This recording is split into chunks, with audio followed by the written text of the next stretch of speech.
Baik, Assalamualaikum warahmatullahi wabarakatuh. Selamat pagi, salam sejahtera untuk kita semua. Yang saya hormati Bapak Menko Perekonomian, Honorable Prof. Tetsuya Watanabe, President of Area, Bapak Deputi 7 Kemenko Perekonomian, Bapak Ibu hadirin sekalian, dialog dengan emerging startup dalam simposium yang diselenggarakan oleh Area ini akan mempertemukan Menko Perekonomian Bapak Airlangga Hartarto dengan para pelaku usaha startup, para wirausahawan dan juga innovator yang sedang berkembang saat ini, sekaligus menjadi forum untuk menyampaikan tentang produk, layanan dan juga ide mereka kepada Bapak Menko. Dan dialog ini bertujuan untuk membahas berbagai peluang dan juga tantangan yang dihadapi oleh startup di era pasca COVID-19. Bersama Bapak Menko yang senantiasa memberikan komitmen juga dukungan yang nyata dalam mempromosikan kewirausahaan serta inovasi di Indonesia. Peran serta Menko Perekonomian ini juga menggarisbawahi upaya pemerintah dalam menciptakan lingkungan yang kondusif bagi perkembangan startup di tanah air yang pada gilirannya nanti akan berkontribusi bagi penciptaan lapangan kerja dan juga pertumbuhan ekonomi nasional. Saya diinfokan bahwa di antara audiens kita pagi hari ini ada banyak anak muda, pelaku usaha startup dan juga innovator. Saya melihat bisa tunjuk tangan anak-anak muda kita yang mana? Atau banyak yang tua? Saya lihat banyak yang muda di sini. Boleh tunjuk tangan lagi biar kelihatan atau berdiri kalau boleh? Ada ya, banyak sekali ya. Oke, terima kasih. Kita tepuk tangan semua buat anak-anak muda kita, para wirausahawan, inovator dari Indonesia. Dan para narasumber kita juga pagi ini juga anak-anak muda. Ya, untuk itu saya ingin mengundang ke atas panggung Mbak Adisti Ikayanti, Chief Operating Officer dari Toko Kopi Tuku. Please berikan tepuk tangan untuk Mbak Adisti Ikayanti. Kemudian Mbak Suci Arumsari, Co-founder dan Presiden Direktur Alo Dokter. Kami silakan langsung menempati tempatnya masing-masing. Kemudian Mas Farid Naufal Aslam, Co-founder and Chief Executive Officer Aruna. Kami persilakan Mas Henry Livian, Chief Executive Officer Komunal. Dan juga Mas Budi Ganda Subrata, Sekjen Asosiasi Fintech Indonesia Aftek, juga Head of Regulatory and Public Affairs GoTo Financial. Dan untuk itu juga kami mohon kesediaan yang kita cintai Bapak Menko Perekonomian untuk juga berkenan ke atas panggung.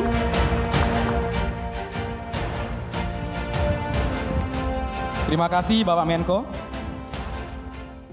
Ya, hadirin sekalian, para narasumber kita ini nanti akan diberi kesempatan untuk menjawab pertanyaan yang akan saya sampaikan dan juga akan memberikan pertanyaan, ide, harapan kepada Bapak Airlangga Hartarto. Ya, kita hanya memiliki waktu sekitar 50 menit, sehingga waktu yang disediakan untuk masing-masing narasumber untuk berinteraksi dan menjawab pertanyaan itu sekitar 10 menit. Dan juga kita akan segera mulai diskusi kita ya. Ya, pertama mungkin saya akan menyampaikan pertanyaan kepada Mbak Adisti dari Toko Kopi Tuku.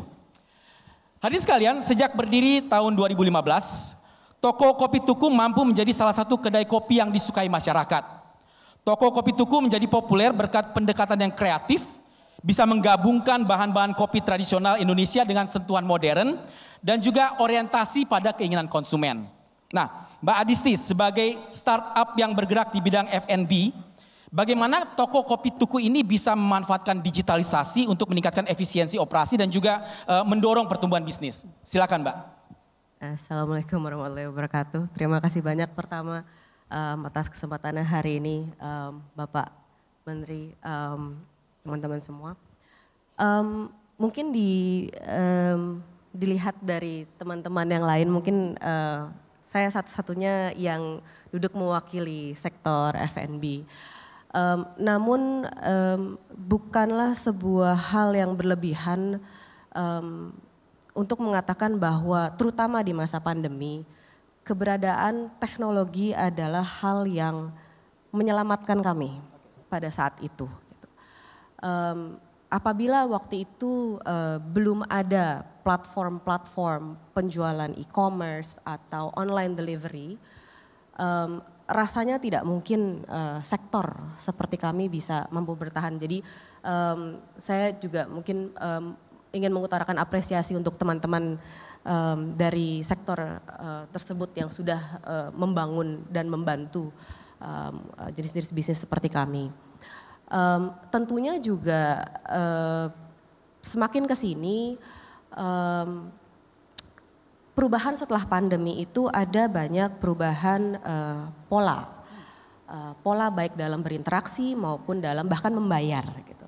Kalau kita lihat di sini semua semakin banyak menggunakan platform digital dengan Chris. Terima kasih juga teman-teman dari Aftech untuk dukungannya. Dari 2020 sampai sekarang kurang lebih secara konsisten penggunaan digital payment kami terus naik dari 60, 70 sampai sekarang di 80% gitu. Namun memang pada saat kita bicara soal sektor makanan dan minuman, di situ ada sentuhan dengan customer dan experience yang sebetulnya tetap perlu dijaga. Oke. Kalau kita bicara digital, tentunya kita juga tidak boleh melupakan sentuhan human di situ. Which is why sebetulnya secara sadar kami masih melimit portfolio penjualan online kami masih di around 50-50. Oke.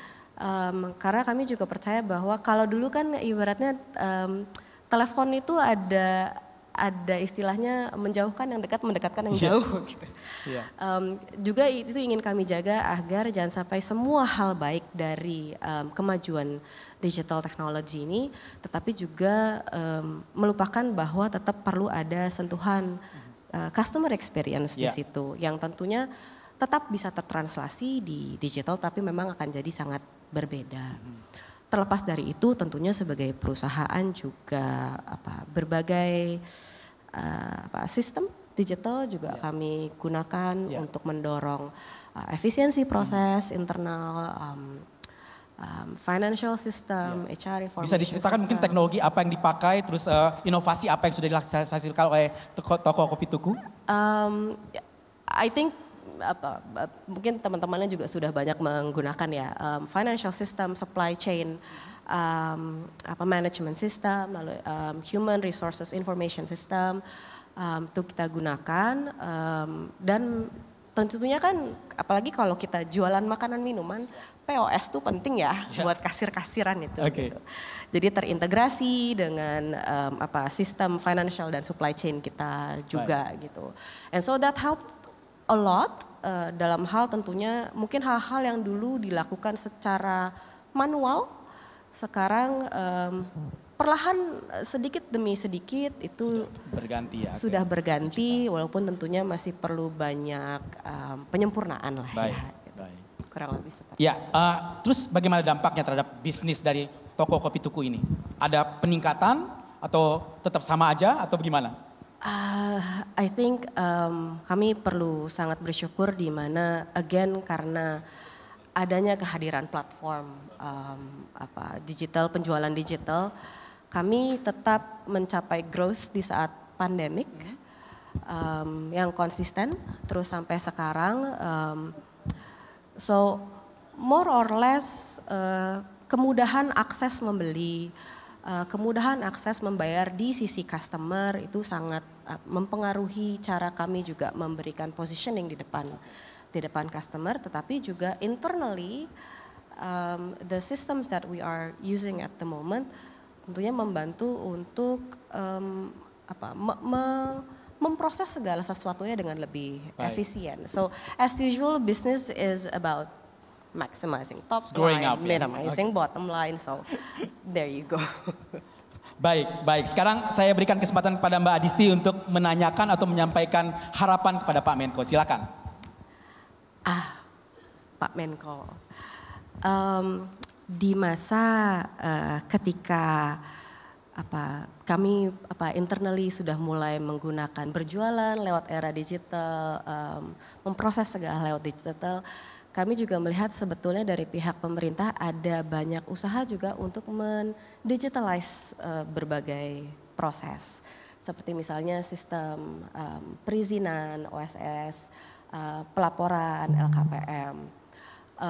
While we greatly appreciate the support on that, karena tentunya sangat memudahkan ya dibandingin zaman dulu harus pergi ke dinas-dinas gitu. Tetapi mungkin ada harapan bahwa kedepannya sebagai sebuah sistem yang untuk semakin disempurnakan, integrasi antar berbagai layanan perizinan dan pelaporan akan juga menjadi sesuatu yang selaras bertumbuhnya, karena I think bagi bisnis it's something yang juga kalau kita bicara digital tumbuh bersama, I think it's also something that we need dari sisi pemerintah. Terima kasih banyak. Silakan Bapak Menko. Pertama saya tadinya menghitung nih, panelis di sini ada 7. Saya lihat banyak betul, rupanya Deputi Menko ini Deputi ke-7. Jadi di depan sama-sama 7 dengan deputinya. Kedua Mbak Disti, mungkin saya tanya nih ke Mbak Disti. Kan kalau kopi kita sudah punya IG, Identity Geography, dan berikut traceability. Ini bisa dilakukan nggak? Praktek realnya Pak, masih agak sulit. Kesulitannya kenapa? I'll be very honest. Pada saat kita berhubungan dengan teman-teman di hulu, ada tentunya teman-teman petani yang sudah lebih aware, sudah lebih educated, dan mereka paham value untuk mendorong itu, mempraktekkan itu dalam setiap hasil processing mereka. Namun juga tidak bisa dipungkiri masih banyak yang belum aware ke situ or tidak menjadikan itu sebagai priority. I think also one of the problem adalah kita masih menjadi konsumen nomor 2 di negeri sendiri Pak, di mana kualitas kopi utama sebetulnya lebih banyak perginya untuk ekspor. So that's also something yang cukup menyulitkan, to be very frank untuk kami, karena bergerilya di hulu memastikan bahwa sourcing yang kami lakukan tetap bertanggung jawab, menjadi lumayan, ya effortnya menjadi lumayan gitu. Kalau untuk itu boleh tidak honest. Jadi yang paling penting tentu dari pemerintah kita akan terus fasilitasi. Karena itu akan menjadi kebutuhan dari konsumer global. Ya. Dan tentu juga kita ingin agar suppliernya di hulunya ini juga lebih aware. Ya. Dan juga terkait dengan digitalisasi tentu seharusnya akan bisa lebih mudah dengan digitalisasi. Dan tentu kemarin katanya pasca COVID berapa persen naik before and after COVID? CAGR 3 tahun Pak, alhamdulillah di 48%. Berapa? 48%. 48% naik. Wow, kita beri tepuk tangan. Inilah namanya pengusaha. Biasanya kalau yang bagus nggak pernah disampaikan. Yang sampaikan yang susah-susah saja. Jadi saya tanya yang bagusnya. Terima kasih. Baik, terima kasih Mbak Adisti dan terima kasih Pak Menko. Kita lanjut ke narsum kita yang kedua, Mbak Suci Arumsari dari Alo Dokter. Alo Dokter ini telah muncul sebagai platform kesehatan digital terkemuka di Indonesia dengan sekitar 30 juta pengguna aktif setiap bulannya dan melibatkan lebih dari 80.000 dokter yang berdedikasi. Nah, Alo Dokter ini terus berkomitmen untuk kenyamanan konsumennya dengan memanfaatkan teknologi digital seperti misalnya artificial intelligence. Nah, Mbak Suci, kita tahu bahwa salah satu masalah utama dalam mengembangkan startup di Indonesia adalah kurangnya talenta digital yang menguasai teknologi seperti AI, IoT, cloud computing dan sebagainya. Nah, untuk Alo Dokter sendiri, apa saja sih keterampilan atau skill yang dibutuhkan saat merekrut karyawannya dan bagaimana cara bisa mendapatkan talenta digital? Silakan, Pak. Sebelumnya saya ingin mengucapkan terima kasih Pak Edwin dan juga Pak Erlangga dan juga teman-teman di sini atas kesempatannya. Menjawab pertanyaan Pak Edwin tadi, memang benar bahwa Alo Dokter saat ini sudah mencapai hampir 35 juta pengguna, Pak. Dan challenge-nya adalah bagaimana sih kita bisa mendapatkan tim ataupun juga karyawan yang memang cocok dan satu misi dengan kita.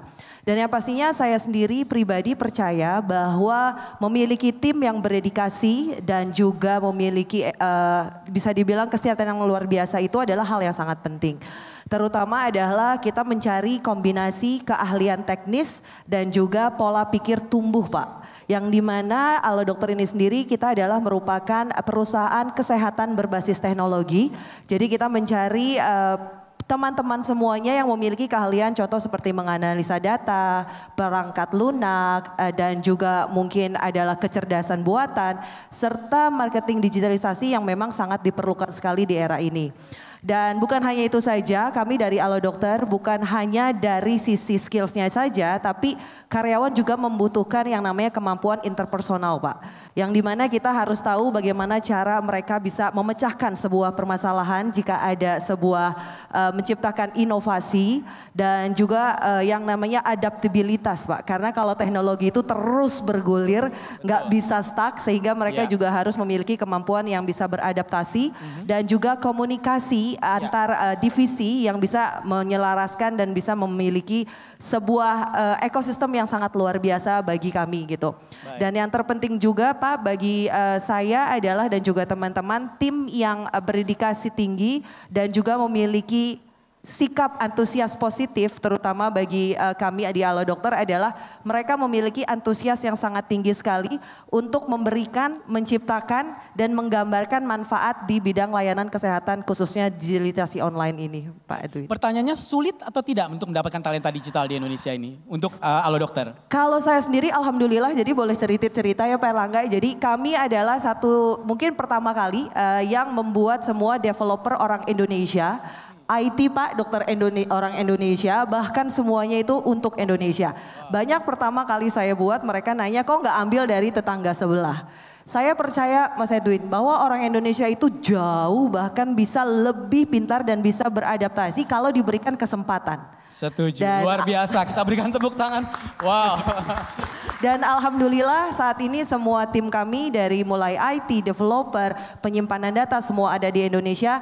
Dan dengan bangga bahwa kami walaupun orang Indonesia kami bisa memiliki sesuatu yang sama dan bisa dibilang kita bisa head to head lah Pak. Dan dengan bangga Alo Dokter juga sudah mendapatkan ISO 27001 selama berturut-turut yang membuktikan bahwa keamanan data pasien dan juga yang namanya security data itu merupakan hal yang paling penting bagi kami. Ya.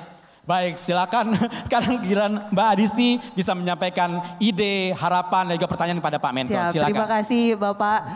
Menuju ekonomi Indonesia emas ya Pak, di tahun 2024 kami ingin yang namanya berterima kasih kembali terutama pada dukungan pemerintah di healthcare sektor kesehatan ini Bapak. Dan kami juga percaya bahwa healthcare kesehatan ini akan menjadi lebih penting lagi di mana para startup kesehatan ini sudah berkontribusi untuk memberikan layanan digital bagi masyarakat Indonesia. Izin Bapak saya ingin bertanya adalah kira-kira Bapak dukungan apalagi dari pemerintah mengenai healthcare kesehatan ini dan juga kolaborasi dan koordinasi dari pemerintah dan lembaga terkait. Terima kasih Bapak.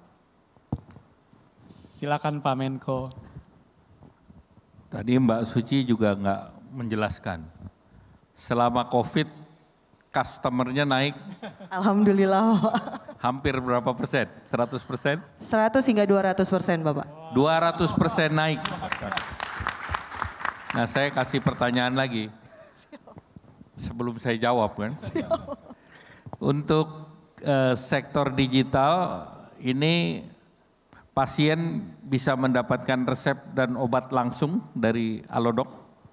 Betul Bapak. Jadi kami dari Alo Dokter ini adalah merupakan preventif awal Pak melalui telemedicine yang dimana masyarakat bisa bertanya langsung dengan ahlinya Pak. Jadi nggak katanya gitu, jadi bisa bertanya dengan ahlinya dan ketika dokter melihat bahwa memang ada indikasi obat yang harus diberikan akan diberikan secara resep dan online. Dan tentunya kami juga mengikuti Pak obat-obatan yang memang tidak boleh diperdagangkan secara online. Jadi pasien tidak perlu ketemu dokternya secara fisik. Untuk preventif awal Bapak, tapi jika kita melihat ada indikasi yang memang diperlukan untuk bertemu langsung dengan dokter, kami memiliki sistem booking di mana mempertemukan masyarakat dengan dokter terkait Pak, rumah sakit terdekat dan sebagainya. Ya mungkin inilah yang membedakan Indonesia dengan negara lain. Tidak semua negara bisa telemedicine tanpa tatap muka. Jadi Indonesia salah satu yang lebih progresif. Sehingga oleh karena itu Alo Dokter maupun penanganan COVID kita bisa lebih cepat karena seluruhnya bisa terdeteksi dari laboratorium langsung pada saat COVID, positif atau negatif, dan begitu positif langsung diberikan obat dikirim ke rumah. Jadi itu salah satu yang menyelesaikan COVID. Kenapa Indonesia menjadi salah satu dari 5 terbaik di dunia. Ini menurut John Hopkins, bukan kata saya. Dan terbukti Alodok penggunanya naik hampir 200%. Nah kalau ditanya apa lagi ya pemerintah akan terus dorong obat-obatan generik untuk terus didalami terutama juga active ingredients. Sehingga dengan demikian akses terhadap obat-obatan akan lebih mudah dan lebih terjangkau. Kalau mudah dan lebih terjangkau, sebetulnya the next yang bisa dilakukan oleh Alodok itu menggunakan AI, itu untuk bekerjasama dengan pharmaceutical industry untuk melakukan research obat-obat. Siap, kami sudah Bapak. Dan kedua untuk mempercepat clinical trial melalui data yang dimiliki oleh Alodok. Dan yang ketiga, jangan lupa minta sharing bagian dari intellectual property right. Nah, jadi tambah untung. Jadi kita kasihin sebagaimana Alodok tambah untung ke depannya. Amin ya Allah, terima kasih. Baik, terima kasih Pak Menko. Sekali lagi tepuk tangan buat Pak Menko dan Ibu Suci, Mbak Suci. Dan kita akan lanjut ke narasumber berikutnya, Mas Farid Naufal Aslam dari Aruna. Aruna didirikan tahun 2016 dan kini telah mampu memberdayakan lebih dari 40.000 nelayan di 177 lokasi seluruh Indonesia. Aruna juga membantu menyederhanakan rantai pasok produk perikanan dengan menghubungkan nelayan skala kecil ke pasar global melalui teknologi digital. Dan visinya adalah untuk menjadikan Indonesia sebagai poros maritim global pada tahun 2045 yang akan datang.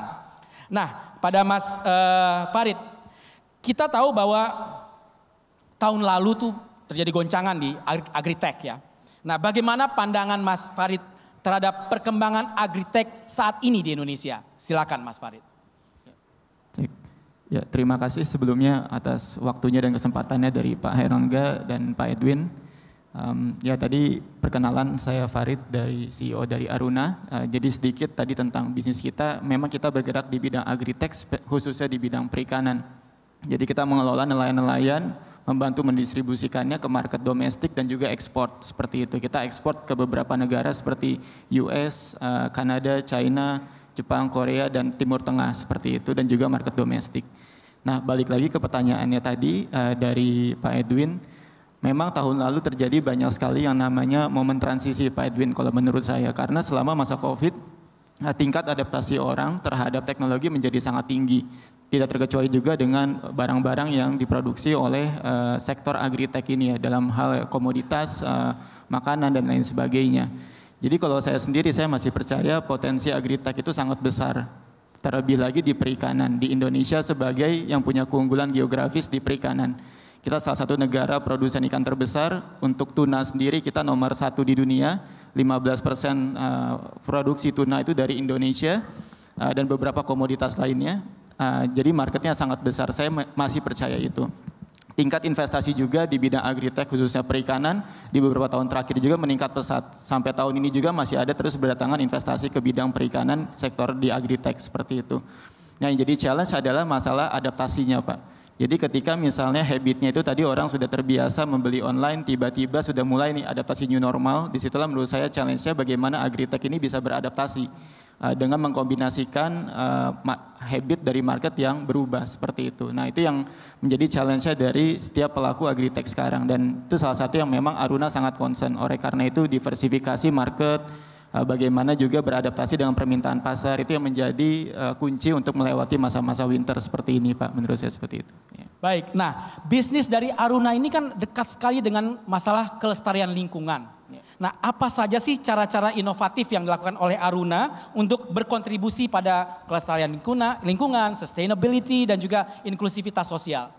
Ya, jadi memang kita mengelola nelayan hampir 50.000 nelayan di 34 provinsi sekarang kita di Indonesia. Dan itu kita mengelola di pulau-pulau yang terpencilnya juga. Jadi memang yang kita lakukan adalah bagaimana kita menggunakan data secara responsibel sehingga kita bisa melihat tujuannya adalah bagaimana melakukan pengolahan perikanan yang terukur Pak. Jadi kita mendata bagaimana nelayan itu menangkap ikan di daerah tangkapannya, di daerah mana kita data, lokasi penangkapannya sampai nanti ke distribusinya seperti itu. Dengan cara itu kita bisa mengetahui apakah lokasi penangkapan ikan yang dilakukan oleh nelayan kita itu masih di lokasi yang dibolehkan oleh pemerintah, apakah overfishing atau tidak, kita bisa mulai mengontrol dengan data itu. Jadi kita men-tracking data lokasi GPS penangkapan ikan itu satu, terus yang kedua juga kita melakukan tindakan preventif seperti nelayan yang bergabung ke kita itu wajib menerapkan prinsip-prinsip penangkapan ikan yang berkelanjutan. Seperti itu, alat tangkapnya dan lain sebagainya. Terus juga dari sisi distribusi, pemrosesan dan lain sebagainya, semuanya itu traceable. Jadi ketika customer pun misalnya ingin membeli produk, mereka bisa tahu kalau produk yang dihasilkan memang dilakukan dengan cara-cara yang berkelanjutan.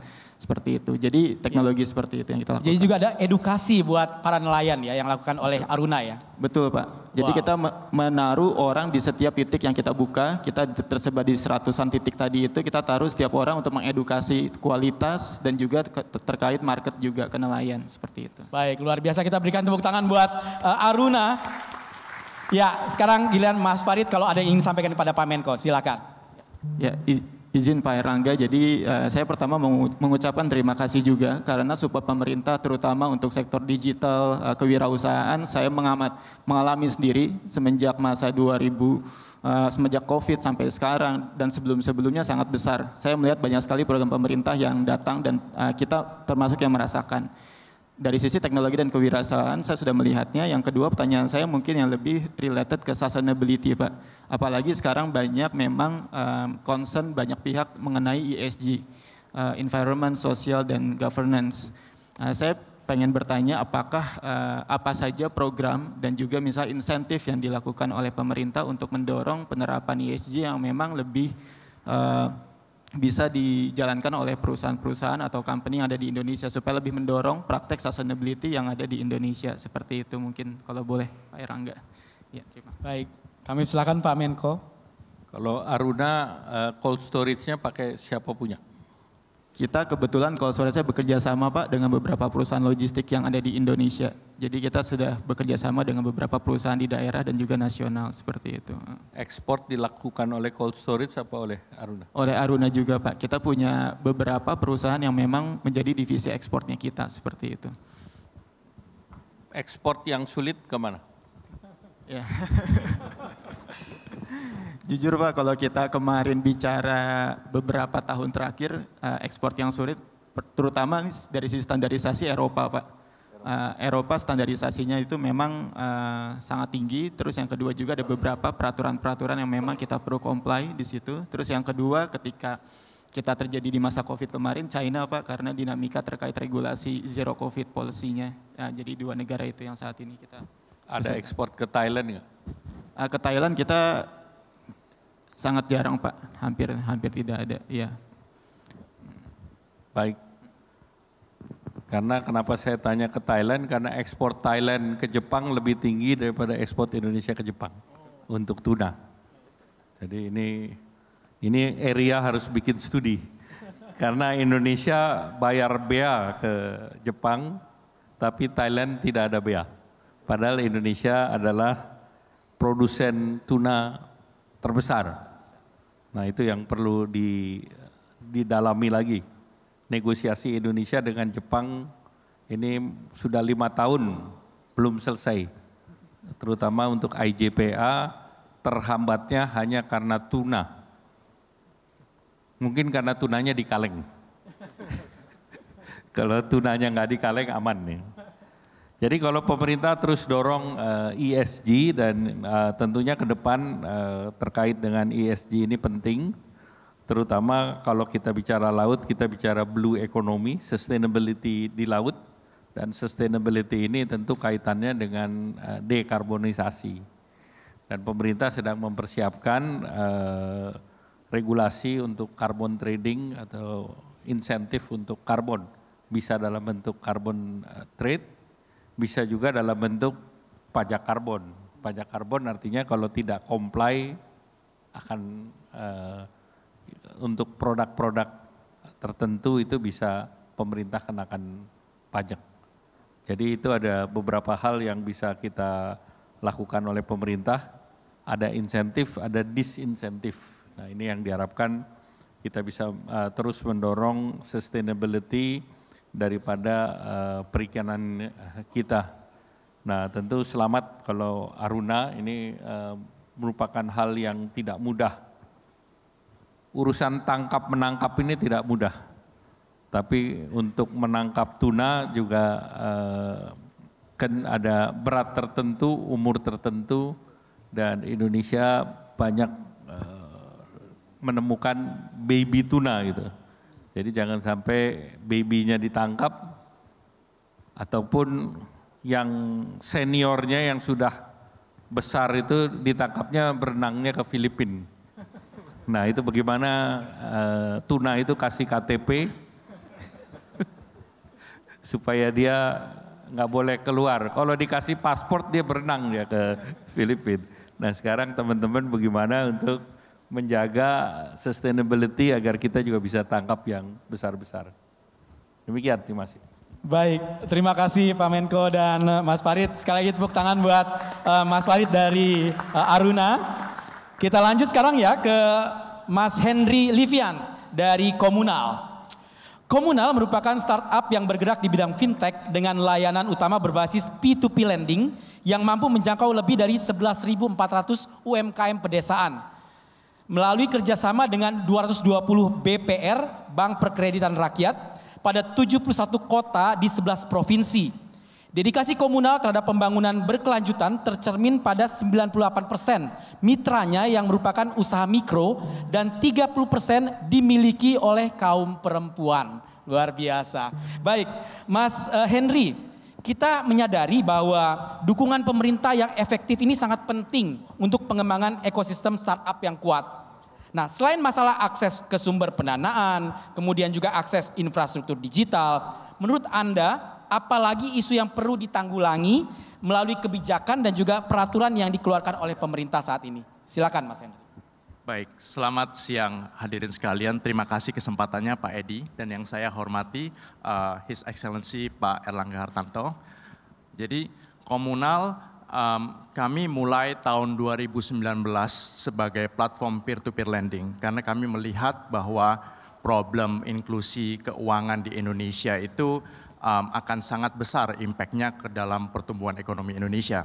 Jadi kalau kita lihat di dalam 2-3 tahun belakangan ini, Indonesia itu termasuk salah satu bright spot di tengah global ekonomi yang struggling. Indonesia mampu untuk mencetak pertumbuhan ekonomi yang sangat signifikan.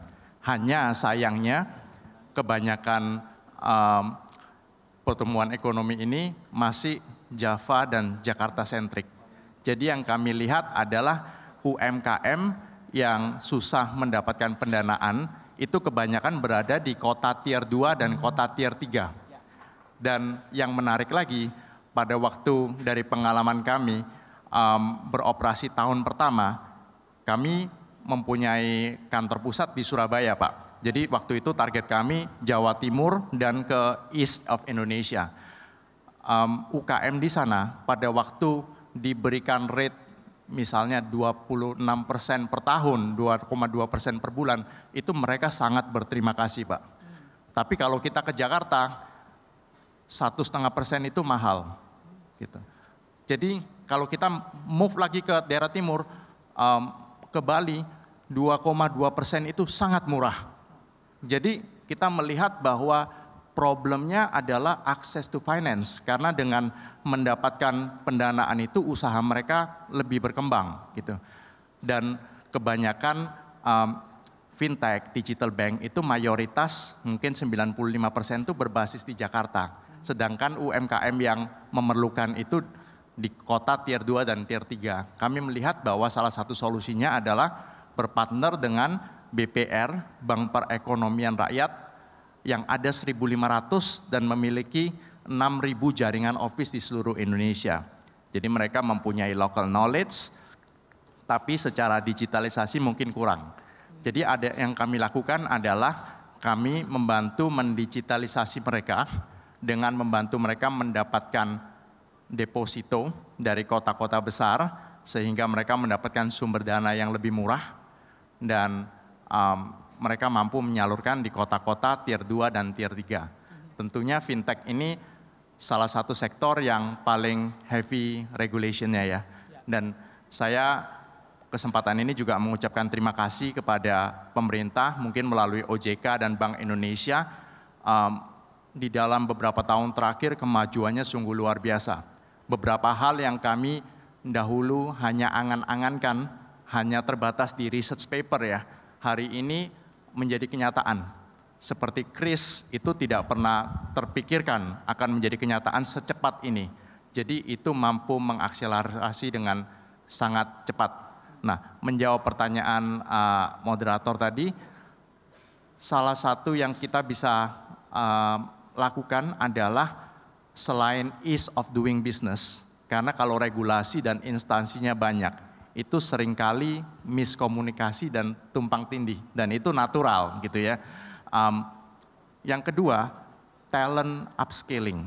Jadi salah satu, mungkin cerita sedikit, salah satu usaha kami di dalam mendigitalisasi pembukaan deposito bank-bank di daerah melalui aplikasi digital, itu kami melihat bahwa ada kekhawatiran dari BPR-BPR di daerah bahwa kalau semua terdigitalisasi, mereka bakal ngapain, ya kan? Jadi kami meyakinkan mereka bahwa mereka tidak akan digantikan, tapi skill mereka akan di-upgrade. Sehingga dengan manpower yang sama, mereka bisa menghasilkan lebih. Salah satu contoh Pak, waktu kita visit, menemani salah satu investor Jepang untuk visit ke salah satu BPR di Jombang di Jawa Timur, itu tim yang handle kirimkan bilet deposit itu, biletnya segini Pak. Jadi ada 6 orang, itu cuma tugasnya ngirimkan bilet.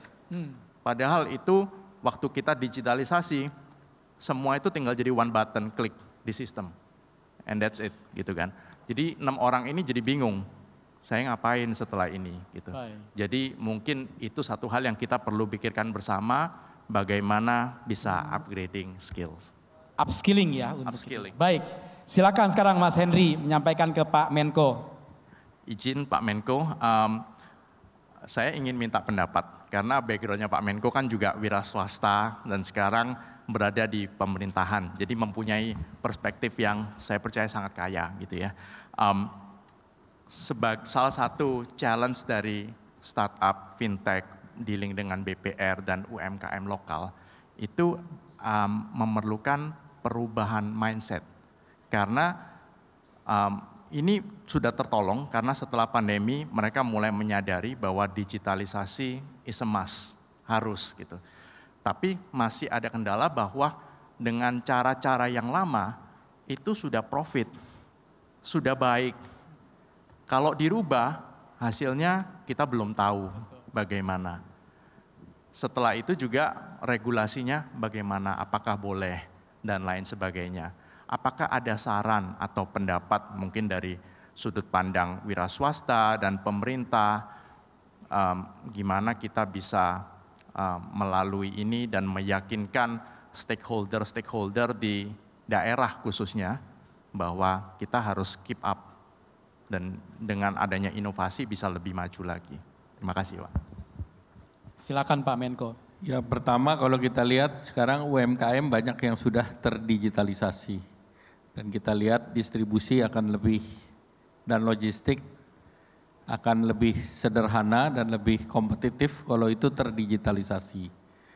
Nah, ini UMKM kan kita lihat sudah mulai yang masuk dalam digitalisasi sudah bisa bersaing dengan minimarket.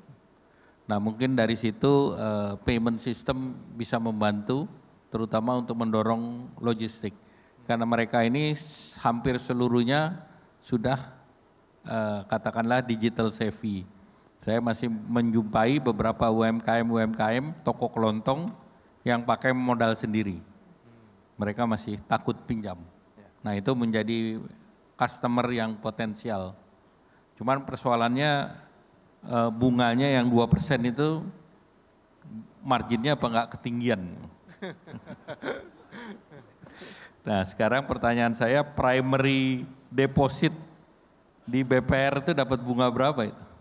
Dapat bunga sekitar 6,75 Pak. Iya, jadi antara 6,7 deposit, source of funding, sampai 22% to the customer kan marginnya tebal sekali gitu.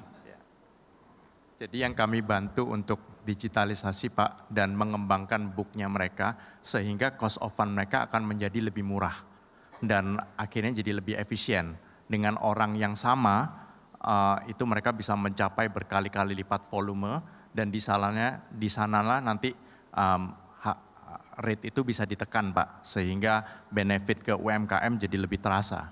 Ya. Jadi pemerintah akan terus dorong gitu.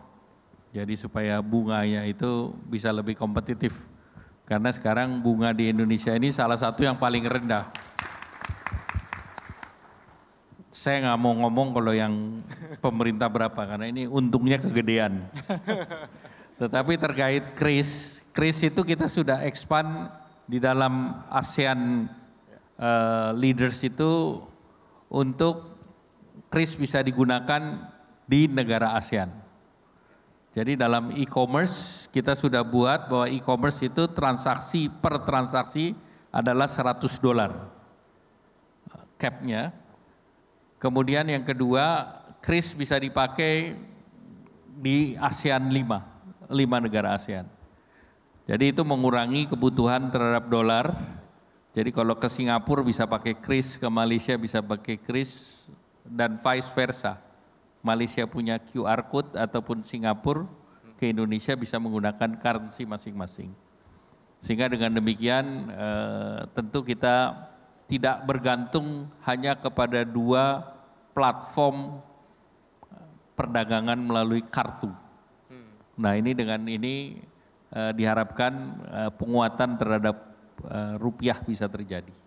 Ya. Luar biasa. Ya. Baik, terima kasih. Mohon sekali lagi aplaus buat Pak Henry, Mas Henry, dan juga Pak Menko. Last but not least, kita ke Mas Budi Ganda Subrata dari Aftek. Kita tahu bahwa Asosiasi Fintech Indonesia ini telah menjadi bagian penting dalam memfasilitasi kolaborasi antara penyedia fintech dan para pemangku kepentingan untuk mendorong inovasi teknologi dan juga meningkatkan daya saing sektor fintech di Indonesia. Sampai saat ini menurut catatan kami anggota Aftek, correct me if I'm wrong Pak, ada 352 perusahaan fintech, 11 lembaga keuangan dan 7 mitra teknologi. Betul ya Mas? Nah, Mas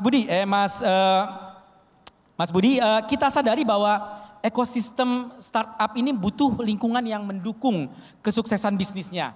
Dan dalam hal ini kolaborasi menjadi faktor kunci. Nah, pertanyaannya, apakah yang sudah dilakukan oleh Aftek dalam mendorong kolaborasi ini, baik antara anggotanya maupun antara Aftek dengan pemangku kepentingan lain, dengan pemerintah, akademisi, otoritas keuangan dan sebagainya. Silakan, Mas Budi. Terima kasih Pak Edwin, yang saya hormati Pak Menko Airlangga. Mungkin untuk menjawab pertanyaannya saya mungkin langsung memberikan 3 contoh saja kolaborasinya. Jadi yang mungkin pertama adalah antara Aftek dengan pemerintah dalam rangka mendukung perkembangan ekosistem digital. Yang kedua itu mungkin antara industri sendiri dengan pemerintah, dan yang ketiga terakhir antar pemain startup, kolaborasinya itu seperti apa. Yang pertama antara Aftek dan pemerintah dan juga dengan asosiasi lain, mungkin kalau boleh saya pinjam contoh yang tadi sudah disebut oleh Pak Menko yaitu KRIS. KRIS sendiri itu kan diluncurkan di tahun 2020 dan itu dimulai dengan standarisasi QR yang ditetapkan oleh Asosiasi Sistem Pembayaran Indonesia dengan Bank Indonesia. Kemudian Asosiasi Fintech juga masuk untuk menggencarkan dan juga mempromot standarisasi ini kepada member-membernya khususnya yang non-bank. Karena pada saat itu yang bank-bank kan sudah masuk di dalam ASPI, sedangkan yang non-bank seperti GoPay, ShopeePay, Dana dan teman-teman itu kita masih masuk ke dalam asosiasi fintech. Jadi di situ kita dukung mulai dari standarisasi, standar operasional procedure-nya seperti apa, sampai dengan perkembangan selanjutnya. KRIS awal mulanya dimulai dengan transaksi retail saja, tapi kemudian berkembang ke transaksi cross border seperti yang sudah disebutkan Pak Menko tadi. Kalau nggak salah kita juga sudah live dengan Thailand dan dengan negara ASEAN 5 lainnya, insya Allah juga akan go live di tahun ini seiring dengan adanya ASEAN Chairmanship di Indonesia. Itu yang pertama. Yang kedua itu kolaborasi antara industri dengan pemerintah. Dan saya ingin menggunakan contoh program dari Kemenko sendiri yaitu program Kartu Prakerja. Nah, program Kartu Prakerja ini kan merupakan program upskill yang kemudian direpurpose menjadi bansos pada saat COVID kemarin. Nah, ini juga salah satu karena targetnya adalah masyarakat yang relatively underbanked dan unbanked, maka muncullah pertanyaan bagaimana kita bisa mencakau kepada masyarakat-masyarakat yang belum tentu punya rekening bank. Maka pada saat itu Kemenko melalui PMO Prakerja bekerja sama dengan mitra platform digital dan juga mitra sistem pembayaran, khususnya pemain-pemain uang elektronik dan dompet elektronik. Dan mungkin saya dapat sampaikan bahwa dengan adanya kanal dompet dan uang elektronik ini, justru ini menjadi salah satu kanal paling populer untuk menerima insentif dari kartu prakerja tersebut. Nah, itu contoh yang kedua. Nah, terakhir contoh ketiga, bagaimana dengan antar startup sendiri. Nah, startup-startup khususnya kalau di bidang kami di fintech itu kan banyak startup-startup mulai dari sistem pembayaran, fintech lending maupun jasa keuangan lainnya. Dan salah satu prinsip penting yang harus diperhatikan adalah prinsip governance, risk, dan compliance. Tapi kan kalau misalnya kita lihat zaman dulu pada saat customer membuka rekening itu kan harus tatap muka. Betul. Nah, proses eKYC-nya gimana? Nah, disinilah kita bekerja sama dengan Dukcapil untuk koneksi, untuk verifikasi identitas atau juga penyelenggara-penyelenggara lainnya yang bisa mendukung framework anti pencucian uang, manajemen resiko, maupun transaksi monitoring. Jadi memang kalau kita ingin mendukung ekosistem digital ini untuk berkembang, mau tidak mau kolaborasi itu tuh harus bisa berjalan dengan sendirinya, harus dipromot karena kita juga tidak bisa jalan sendiri-sendiri gitu. Baik. Mungkin dari itu saja yang dapat saya sampaikan, terima kasih. Baik, nah kira-kira pendekatan terbaik apa yang bisa digunakan untuk meningkatkan kolaborasi antar ekosistem di startup ini? Tentunya salah satunya melalui asosiasi fintech, kemudian juga ada asosiasi-asosiasi lain, kita juga bekerja sama untuk melihat masalah utamanya itu seperti apa. Jadi misalnya kita lihat, oh ada isu mengenai salah satu regulasi, kita bisa melakukan pendekatan policy advocacy secara bersama-sama, tapi sambil mencari solusi, ini kira-kira solusi itu bisa dibangun dengan solusi yang sudah ada itu seperti apa. Dan ini juga bisa mendukung kolaborasi antar pemain. Kemudian juga kolaborasi antar pemerintah, asosiasi merupakan salah satu tools atau vehicle yang memang paling efektif karena kami juga mewakili aspirasi dan suara dari pemain-pemain industri yang sudah ada. Baik, terima kasih atas jawabannya. Sekarang kami silakan Mas Budi untuk menyampaikan kepada Pak Menko. Pak Menko mungkin mohon izin, kita di asosiasi fintech mungkin salah satu pertanyaan yang sering muncul adalah mengenai talenta digital. Nah, saya paham dari Kemenko sudah ada kerjasama pengembangan talenta digital, contohnya TechX program dengan Kementerian Ministry of Trade and Industry di Singapura. Nah, mungkin pertanyaan dari saya bagaimana kami di asosiasi bisa juga dapat membantu mendukung program ini karena ujung-ujungnya manfaatnya juga nanti juga dari member-member kami di asosiasi. Kami mungkin tidak seberuntung Mbak Suci di sini yang mendapat talenta banyak dari orang Indonesia. Banyak member-member kami justru yang masih berkesulitan untuk mencari talenta digital di Indonesia dan kami juga ingin mendukung program dari Kemenko khususnya untuk mengembangkan talenta digital di Indonesia. Terima kasih. Silakan Pak Menko. Ya, terkait dengan talenta digital, pemerintah terus mendorong yang namanya co-working space dan saya juga mendengar dalam program This Area juga akan ada co-working space disiapkan di kantornya Area. Mungkin bulan depan akan di launching. Nah, itu menjadi ini pre-launching dari Area. Ini belum official. Ya. Nanti kalau official nanti saya dimarahin. Ya, kemudian yang kedua, pemerintah juga mendorong digital center seperti Apple Academy, sekarang ada 3 center Kita akan dorong, alumninya sudah 2.000, dan kita akan dorong lagi untuk membuat center di wilayah lain yang bukan hanya menarik domestik talenta, tetapi mengundang internasional talenta. Jadi kita akan blending internasional talenta itu di satu tempat. Kalau di Singapura kan ada Block 71, nah di sini juga sebetulnya ada. Nah kemudian kemarin kita mengundang IBM Hybrid Cloud untuk ada di Batam, tapi kita minta ribuan alumni, nggak cuma ratusan alumni.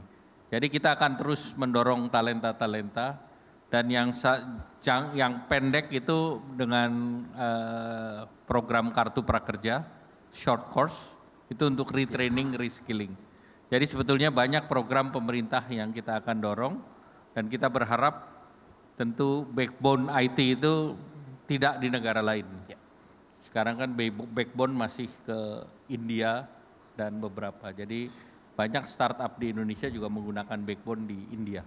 Nah kita berharap talenta digital ini bisa kita dorong, karena dengan ASEAN DEVA itu kalau berbasis business as usual tanpa ASEAN DEVA, ASEAN itu sekarang yang di tahun 2025 itu bisa sekitar 300 billion, itu akan menjadi 1 triliun. Tapi dengan harmonisasi digital di ASEAN, kita targetnya 2030 itu bukan 1 triliun, tapi 2 triliun. Nah kalau kita bicara 2 triliun, maka di Indonesianya bukan 300 billion di 2030, tetapi kita bicara 40% dari 2 billion, 800 billion itu ada di Indonesia. Dan ini sesuatu yang mungkin, dan satu-satunya bisa kita capai kalau talentanya kita dapat. Oleh karena itu, dengan Menteri Pendidikan saya minta bahwa pengajaran untuk digitalisasi diajarkan dari awal. Demikian pula untuk bahasa-bahasa. Dengan demikian kita berharap bahwa digitalisasi itu menjadi subjek di semua pilihan di universitas. Jadi ya seperti matematik di semua jurusan, termasuk digitalisasi.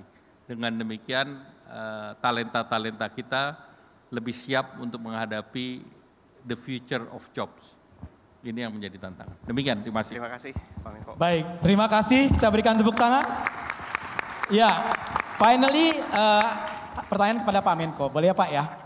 Dari hasil diskusi kita nih pagi ini Pak, bagaimana Bapak melihat perkembangan startup Indonesia dalam 5 tahun ke depan? Apakah nanti mereka bisa memposisikan diri sebagai yang menonjol di tengah-tengah persaingan kawasan ASEAN ini Pak? Silakan Pak Menko. Indonesia adalah salah satu dari 3 startup terbesar di Asia. Sehingga dengan demikian kita punya head start yang lebih depan daripada beberapa. Nah termasuk kita mendorong special economic zone di Nongsa Digital Park, itu ahead dibandingkan negara lain. Tapi baru-baru ini Johor lagi siap-siap untuk mengkopi apa yang dilakukan oleh Indonesia. Jadi competition akan selalu ada, dan kita tahu siapa juga yang ngebocorin. Karena kita kan mengandalkan Singapura. Begitu Singapura merasa bahwa Indonesia terlalu atraktif, dia buka cabang ke toko sebelah juga. Jadi ini yang kita harus terus melakukan inovasi sehingga kita tidak ketinggalan kepada mereka yang me too konsep, ngikut-ngikut aja gitu. Jadi ini yang harus kita dorong, dan ke depan tentu kita optimis, tetapi saya harus mengingatkan bahwa ke depan model digital juga harus balik kepada valuation yang brick and mortar. Jadi harus ada profitnya. Jadi nggak bisa ekspektasi burn money terus-menerus. There is a time and there is a limit to burn money. But at the end of the day, bottom line is important in any business. Kalau kita mau sustain. Kita belajar dari digital periode 90-an yang burst di tahun 2000-an. Nah sekarang adalah booming yang kedua. Tidak boleh itu menjadi burst. karena itu akan menghilangkan trust. Sekali trust hilang tidak akan kembali. Jadi saya titip kepada teman-teman startup segera kejar bottom line, dan dari bottom line itu sustainability akan terus terdorong. Terima kasih. Luar biasa itu pesan dari Pak Menko untuk kita semua. Dan Bapak Ibu hadirin sekalian, waktu kita ternyata sudah habis ya. Sayang sekali masih banyak sebenarnya yang ingin kita tanyakan, tapi memang waktulah yang membatasi kita. Dan untuk itu demikian sesi dialog dengan Emerging Startup. Dan terima kasih kepada Bapak Menko Perekonomian, juga para narasumber, Mbak Adisti, Mbak Suci, Mas Farid, Mas Henry, dan juga Mas Budi untuk partisipasinya. Dan kita berikan aplaus untuk Pak Menko dan para narasumber. Dan sebelum kita meninggalkan panggung, mohon perkenan Pak Menko, kita wavy boleh Pak Menko? Sama-sama semua Pak. Baik.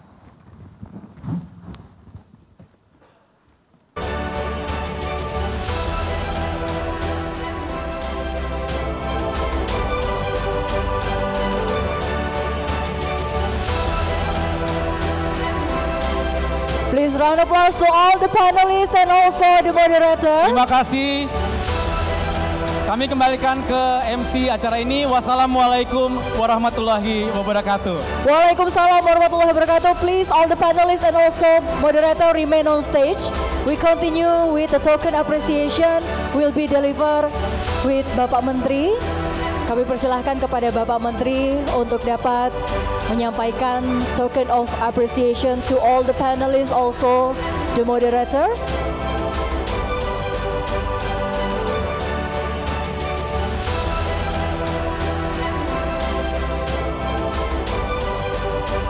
To the moderator, Dr. Rizal Edwin Manangsang, aka MSC. And also Ibu Adisti Ikayanti from Toko Kopi Tuku. Ibu Suci Arumsari from Alo Dokter. Kemudian Bapak Aruna, Bapak Faris Naufal Aslam dari Aruna. Kemudian Bapak Henry dari Komunal. Dan juga Bapak Budi dari Aftek. And please take a picture together, Bapak Menteri.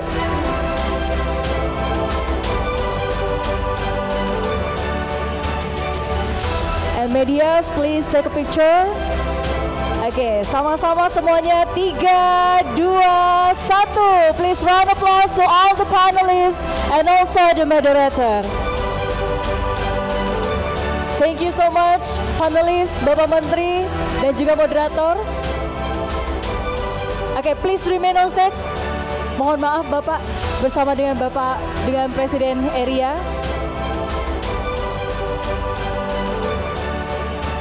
One more time, please, medias. With Professor. Okay, everyone, look at the camera. 3, 2, 1. Once again, round of applause to all the panelists, also moderator. Thank you so much, panelists, moderator, dan juga Bapak Menteri. Kepada Bapak Menteri dipersilahkan untuk dapat melanjutkan agenda berikutnya. And to all the panelists, please return to your seat. Dan juga moderator, terima kasih banyak. Seru sekali obrolannya. And please to all the participants, don't go anywhere because we still have another panel discussion after coffee break. So to all ladies and gentlemen, before we move along to the next panel discussion, we will take a short break, 30 minutes, but please stay with us until the next panel discussion and also closing remarks. And please keep your belongings and also keep your interpreter tools for the next panel discussion. So ladies and gentlemen, enjoy the coffee break menu provided at the foyer. Thank you.